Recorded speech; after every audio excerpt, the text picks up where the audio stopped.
باقي أخي صبرا على ألم الفراق كلانا للنوى والشوق باقي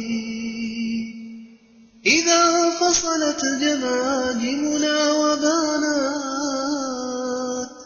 فروحي نحو روحك في عناقي إذا فصلت جماجمنا وبانت فروحي نحو روحك في عناقي تودعني أخي والدمع جار ودمعي في المحاجر والمآقي تودعني أخي والدمع جار ودمعي في المحاجر والمآقي بكى قلبي وما جفت دموعي بكاء بالغا أقصى المراقي بكى قلبي وما جفت دموعي بكاء بالغا أقصى المراقي يجول بخاطر الأعماق صوت يردد في حناياه التلاقي يجول بخاطر الأعماق صوت يردد في حناياه التلاقي أراكم إخوتي وسط الليالي هجوما لا تمل من ائتلاقي أراكم إخوتي وسط الليالي هجوما لا تمل من ائتلاقي يقول الناس من هذا غريب لأني في ذرى العلياء راقي يقول الناس من هذا غريب لأني في ذرى العلياء راقي أخي صبرا على ألم الفراق كلانا للنوى والشوق باقي أخي صبرا على ألم الفراق كلانا للنوى والشوق باقي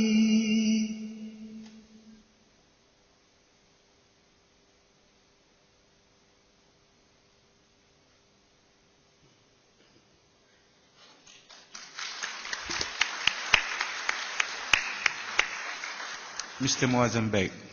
Bismillah ar-Rahman ar-Rahim, alhamdulillah, wassalatu wassalamu ala rasulillah. Brothers, sisters and friends, assalamu alaikum wa rahmatullahi wa barakatuh. In 2001, after the September 11th attacks, the United States under President Bush launched a war under the title of Operation Enduring Freedom. Freedom is a concept that every living being is granted from the point of its birth to the point that it leaves its life. And it was this concept that President Bush and his cohorts held on to and suggested that this war will be fought in the name of freedom. Had he named it Operation Enduring Security, it would have been more apt, because it was perhaps about security. It was never about freedom. America's freedom was never in jeopardy.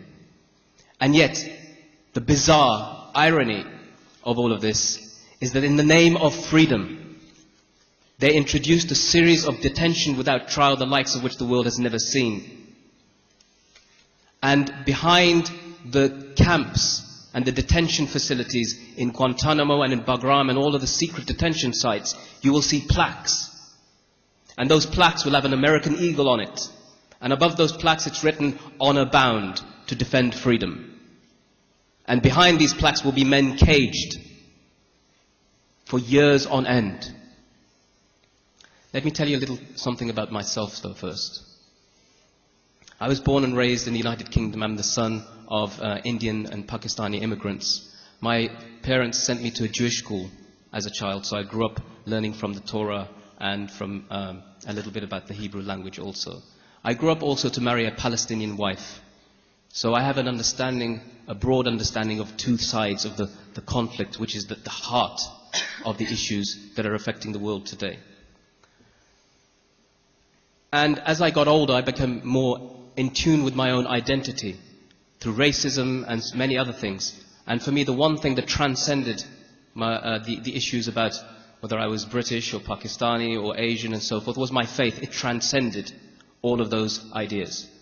And part of that recognition took me to Bosnia in 94 and 93, where I became outraged by watching the deaths and the massacres and the rapes of people who I'd never heard of, blonde-haired, blue-eyed, European, Slavic Muslims. And I went there, and I joined the Foreign Volunteer Force, because I was outraged hearing about all of these atrocities.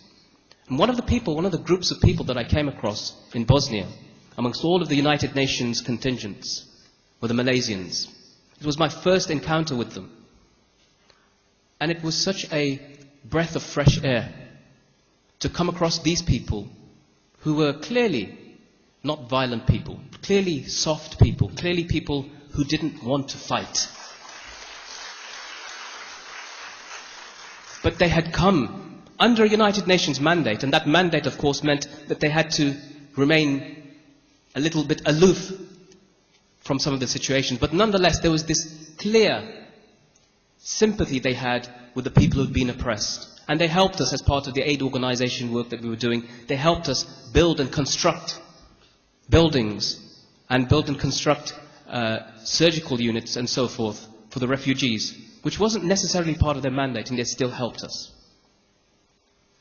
Many years later, as part of my desire to recognize my own identity and to help people oppressed within my own community of people, the Muslims, I went to Afghanistan. I went there with my wife and my children, my 3 young children. I went to work on a project to build a school for girls under Taliban-administered Afghanistan. And then September the 11th happened, and it changed my world forever. When Dr. Mahathir spoke yesterday about the 1,500-pound bombs and their effects, I can tell you I've seen them with these eyes. I've seen what a 1,500-pound bomb does. I have seen what a cruise missile does, because I was in Afghanistan at the time when the American cruise missiles landed in Kabul, which is where I was living.